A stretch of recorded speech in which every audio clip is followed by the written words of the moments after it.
Hello friend, welcome to my YouTube channel math solution. आज हम electric circuit का problem लेंगे। इससे पहले भी हमने इलेक्ट्रिक सर्किट के क्वेश्चन लिए, बट उसमें लीनियर डिफरेंशियल इक्वेशन का ज्यादा रोल प्ले था।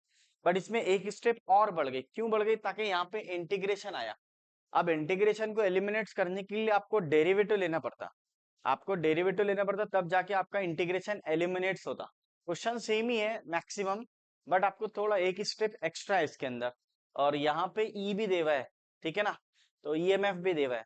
The equation of EMF in terms of the current I for an electric circuit having the resistance R and condenser of capacitance C in series E is equal to Ri plus integration I dt by C. Find the current I when E is equal to root 17 into sin 10t। ठीक है ना। तो सबसे पहले क्या available है questions में वो देख लो। तो करंट निकालना है आपको। वन बाय वन सॉल्व करेंगे हम लोग। क्या सॉल्व करेंगे सर? फाइंड द करंट आई बोला ना उसने। तो इक्वेशन में देख लो ई का वैल्यू क्या है, चेक करना। जो भी अवेलेबल है ई वो, तो यहाँ पे ई अवेलेबल है। तो देखना इधर, E is what? is root 17 is root 17 sin 10t आ गया आपके पास। फिर आपके पास क्या दे भाई? E इज इक्वल टू ये वाला। तो पहले लिखना R I plus integration I D T I by C D T is equal to capital E. दिख रहा? ये टर्म्स लिखे हमने, चेक करना ये वाला। अब यहाँ पे क्या करेंगे हम लोग? ई का वैल्यू रख देंगे। ई का वैल्यू क्या है? ये है R I plus I by C D T is equal to root 17 sine 10t। Value रख दिया आपने ई का, ठीक है। ई का वैल्यू रख दिया आपने। Equations of EMF in terms of the current आई, ठीक है ना। तो यहाँ पे ईएमएफ ई का वैल्यू रख दिया। E is root 17 into sine 10t। अब आपको डिफरेंशिएट करना विथ रिस्पेक्ट टू टी से। जैसे हमने डिफरेंशिएट करे विथ रिस्पेक्ट टू टी से, तो आर तो कांस्टेंट है, वो बाहर आएगा। आई वेरिएबल है। आई क्या है? वेरिएबल है। करंट का तो वैल्यू निकालना है, वो कांस्टेंट नहीं हो। उसका तो वैल्यू फाइंड करना है आपको। तो वो जीरो नहीं होगा, ठीक है ना। और आर भी जीरो नहीं होगा, ताकि वो वेरिएबल के साथ है। अगर वेरिएबल के साथ में कांस्टेंट है तो कांस्टेंट आता बाहर, डेरिवेटिव ऑफ वेरिएबल। तो यहाँ पे देखना, हम लोग लेंगे डिफरेंशिएट, ये एक स्टेप एक्स्ट्रा इसमें, with respect to T. Differentiate with respect to T. जैसे हमने डिफरेंशिएट करे, आर आ जाएगा बाहर। आई को डिफरेंशिएट करे विथ रिस्पेक्ट टू टाइम से, तो D I by D T हो जाता। और इससे इंटीग्रेशन डेरिवेटिव लिए तो इंटीग्रेशन कैंसिल हो जाता, तो बचता आई बाय सी। क्या बचता? आई बाय सी। तो इंटीग्रेशन और डी टी कैंसिल हो जाएगा। इंटीग्रेशन का साइन और डी टी कैंसिल हो जाएगा। और ये रूट 17 एज इट इज आ जाएगा, कांस्टेंट है। तो साइन का डेरिवेटिव क्या होता? कॉस होता। कॉस 10t होगा। और डेरिवेटिव ऑफ 10t, ये जो 10 नंबर है उसके साथ में t है, तो इंटू 10 आ जाएगा। जो भी कोइफिशिएंट है वो आता है डेरिवेटिव में, और मल्टीप्लीकेशन में आता है, ठीक है ना। साइन का इंटीग्रेशन, साइन का डेरिवेटिव कॉस हो गया, और 10t का 10 हो गया। ये आपको आना चाहिए, ठीक है। फिर r से डिवाइड कर दो। जैसे r से डिवाइड करे तो क्या मिलता? देखना इधर, D I by D T plus I by are C is equal to जो दिखता वो लिखना अच्छे से, 10 root 17 divided by are into cos 10t, ठीक है ना। इस तरह लिखने। अगर आप नोटिस करेंगे, कंपेयर करना पड़ेगा आपको। तो कंपेयर किससे करना पड़ेगा? What it become linear differential equation. ये क्या बन गया? It is L D E, linear differential equation. जैसी लीनियर डिफरेंशियल इक्वेशन बना, तो आपको दो तीन फॉर्मेट पता होना। एक तो ये फॉर्मेट पता होना कि यहाँ पे आई है तो यहाँ पे भी आई आना चाहिए, और किसके रिस्पेक्ट में आप आई एफ निकालेंगे वो मैटर करता। तो यहाँ पे आई एफ जो निकाल रहे हैं हम लोग टी के रिस्पेक्ट में लेंगे। किसके रिस्पेक्ट में लेंगे? टी के रिस्पेक्ट में। तो बहुत ईजी मेथड से समझा रहा हूँ, आप देखना, कंपेयर करेंगे।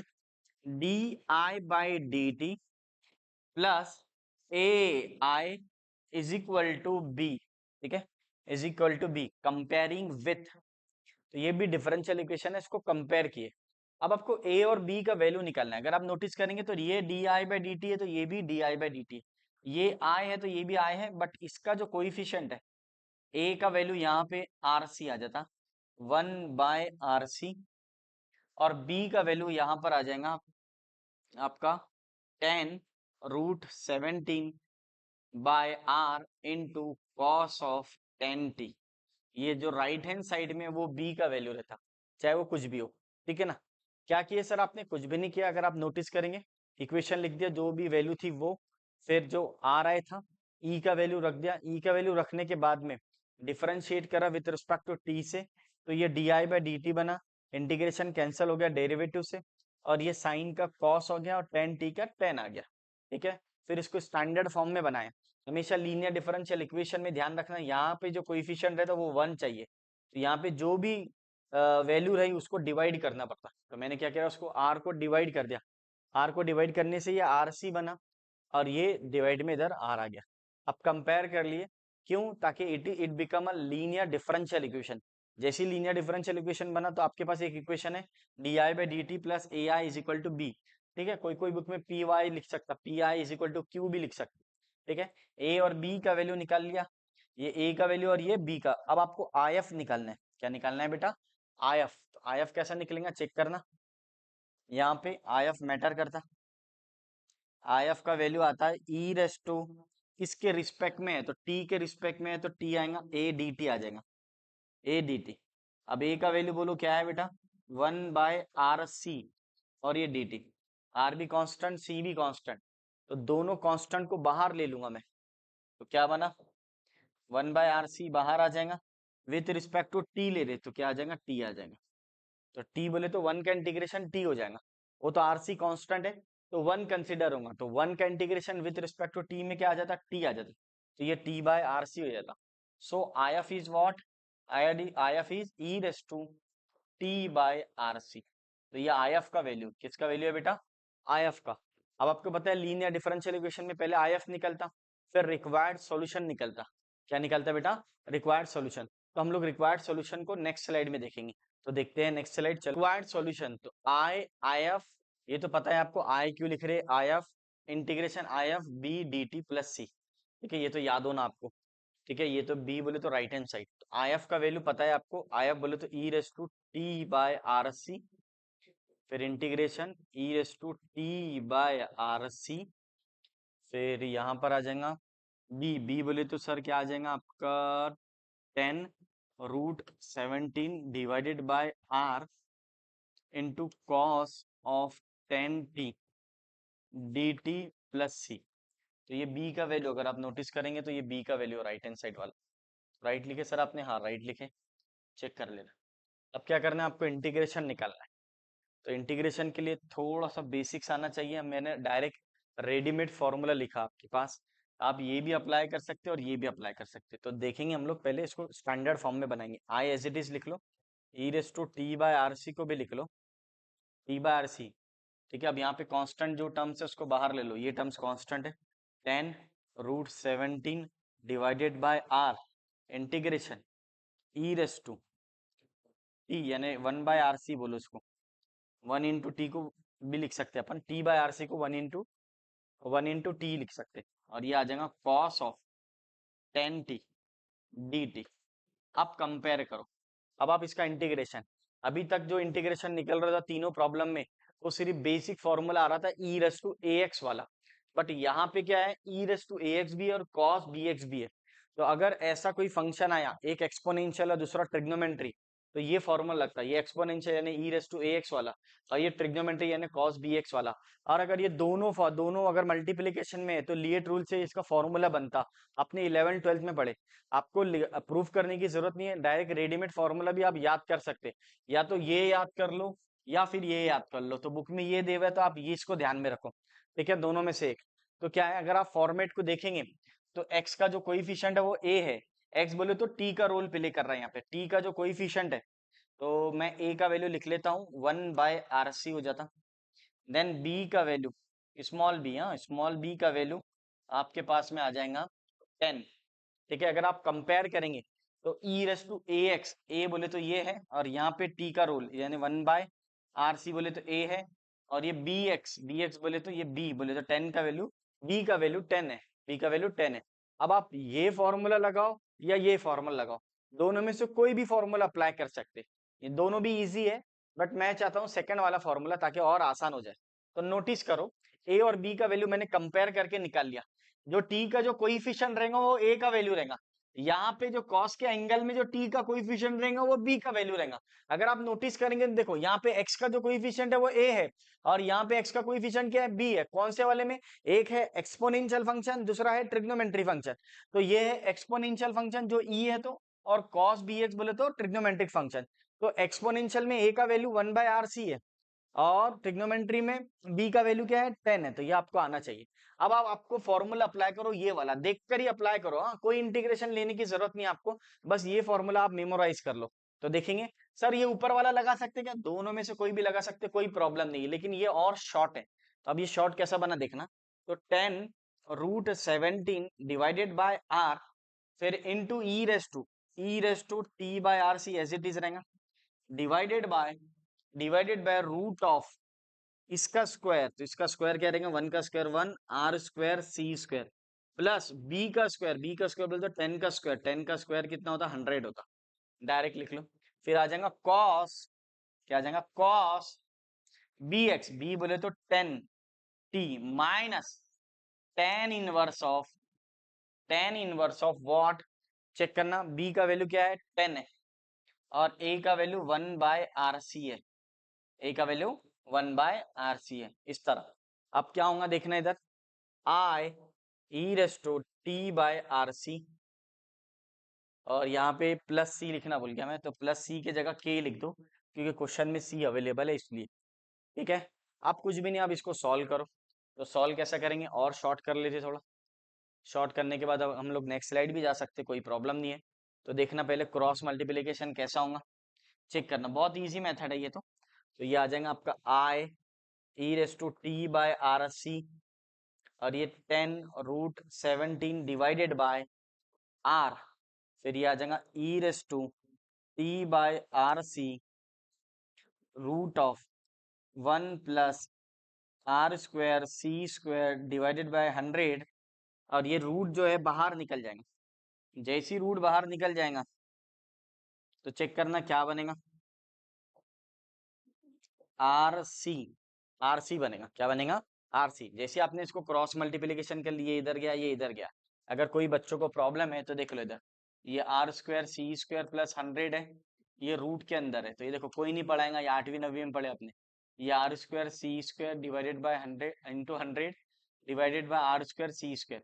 अब ये रूट के बाहर है, तो ये रूट से बाहर निकलेगा तो क्या बनेगा, R square C square into 100 divided by are C बन जाएगा, क्या बन जाएगा, आर सी। उसी तरह ये रूट से बाहर आया, स्क्वायर कैंसिल हो गया, तो ये आर और आर कैंसिल, और ये जो सी है ये ऊपर आ जाएंगे, तो ये सी ऊपर आ जाएगा, तो ये सी बाद में ऊपर लाएंगे, पहले ये लिख लो कॉस ऑफ 10t, इसको भी ऊपर भेज दो, minus 10 inverse R C into 10, तो 10 आर सी बोलो, इसको क्या बोलेंगे, 10 आर सी, तो ये लिखेंगे 10 आर सी, ये ऊपर चले गया, प्लस के।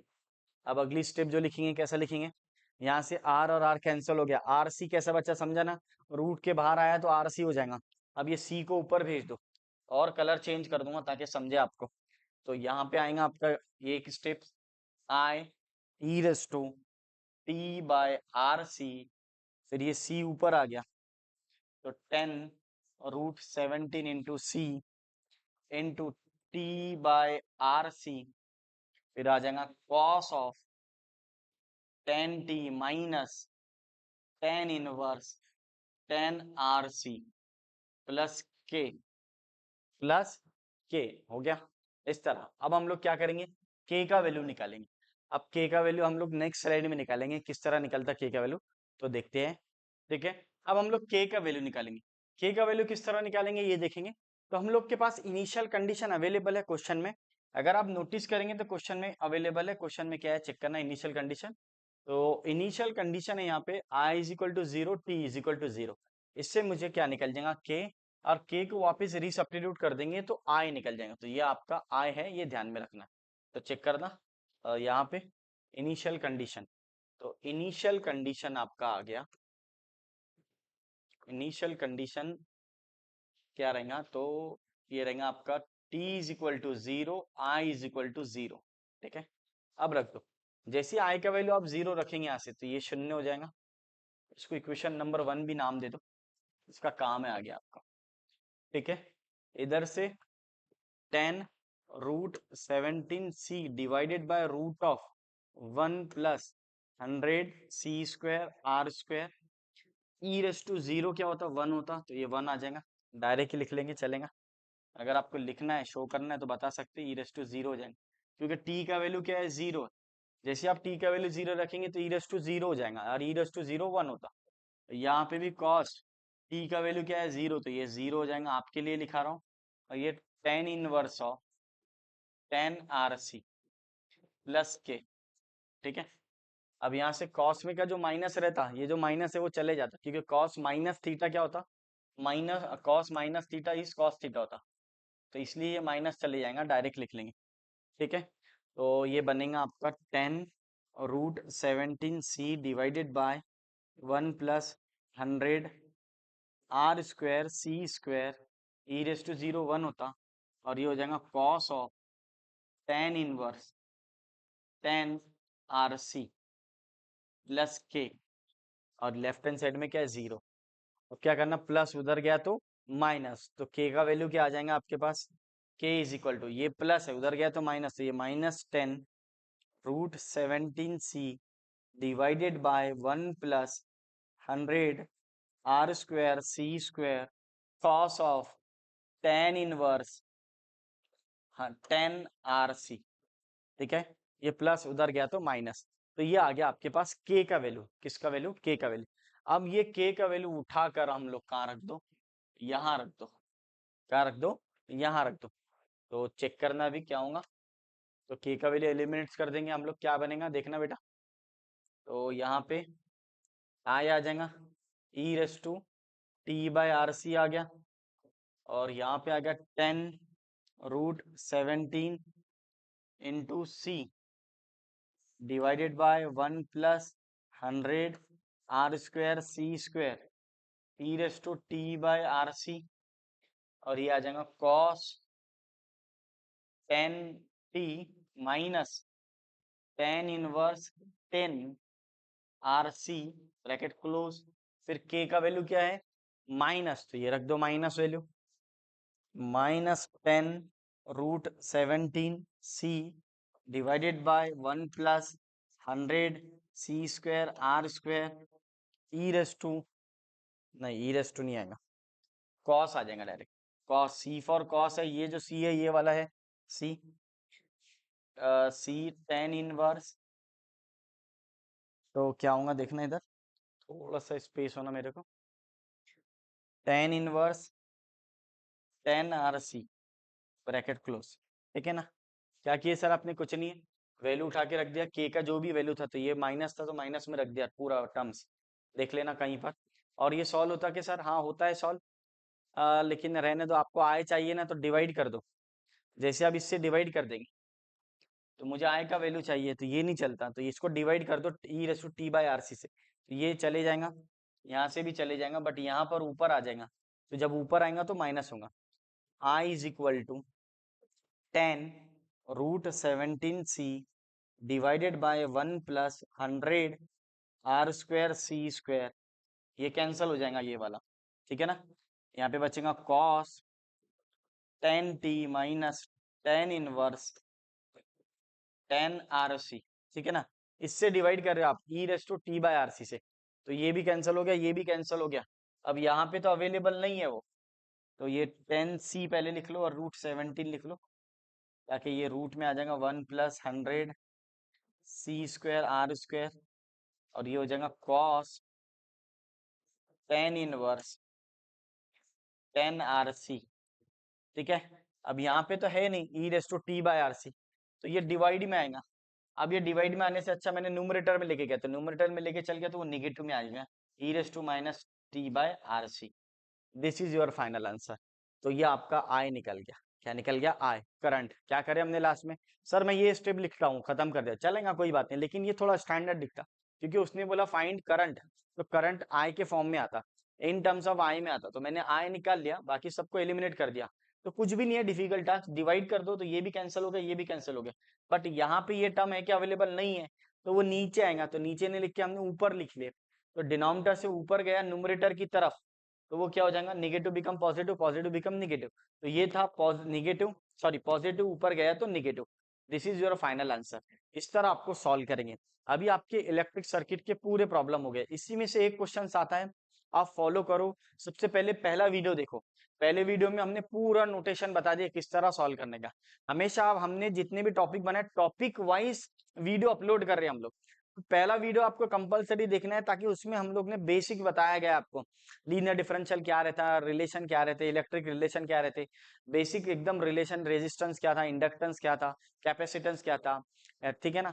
तो ये सब हमने बताया सबको, आपको सबकी यूनिट भी बताया, किसका यूनिट क्या रहता। तो आप पहले वीडियो देखेंगे तो ऑटोमेटिक चारों भी वीडियो आएंगे आपको। ठीक है फ्रेंड, चलो मिलते हैं नेक्स्ट वीडियो में। वीडियो पसंद आया तो लाइक शेयर एंड सब्सक्राइब कीजिए।